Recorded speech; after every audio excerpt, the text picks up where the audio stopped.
আসসালামু আলাইকুম, hello everyone, welcome to my another video.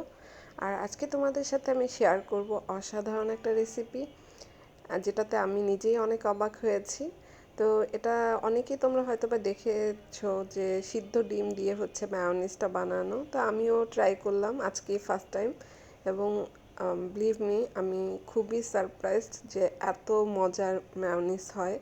তোমরাও অবশ্যই ট্রাই করবে। এখানে আমি একটা সিদ্ধ ডিম নিয়েছি, আর হচ্ছে দিয়েছি গোলমরিচের গুঁড়ো। আর আমি যেহেতু একটু ফাস্ট কাজ করেছিলাম, যার কারণে খুব ধাপে ধাপে আমি দেখাতে পারিনি, যতটুকু পেরেছি ততটুকুই তোমাদের সাথে শেয়ার করলাম। আর দিয়েছি হচ্ছে টমেটো সস। তোমরা চাইলে এটাকে স্কিপ করতে পারো, কারণ হচ্ছে আমি চেয়েছিলাম একসাথে একটা সস বানানোর, যার কারণে হচ্ছে আমি সব কিছু একসাথেই দিয়ে দিয়েছি। এবং দিয়ে দিলাম 2টা কাঁচামরিচ, আর হচ্ছে কুকিং অয়েল যেটা, সেটা দিবে। তো এটা তোমরা যদি মনে হয় যে বেশি ঘন হয়ে যায়, তাহলে একটু ধাপে ধাপে দিতে পারবে। আর দিয়ে দিচ্ছি 2 চামচের মতো চিনি, আর হচ্ছে লবণ।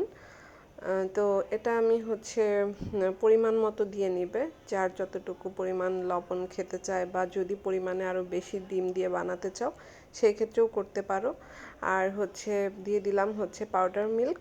এটা দিলে আরও জিনিসটা খুব মানে টেস্টটা ভালো আসে।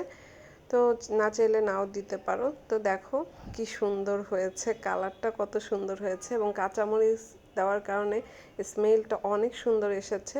যদি বাচ্চারা খেতে চায় তখন কাঁচামরিচটা স্কিপ করতে পারো। এক কথায় অসাধারণ অসাধারণ, না খাওয়া পর্যন্ত তোমরা এটা বুঝতে পারবে না যে কতটা ভালো হয়েছিল। তো আজকে এই পর্যন্তই, আল্লাহ হাফেজ।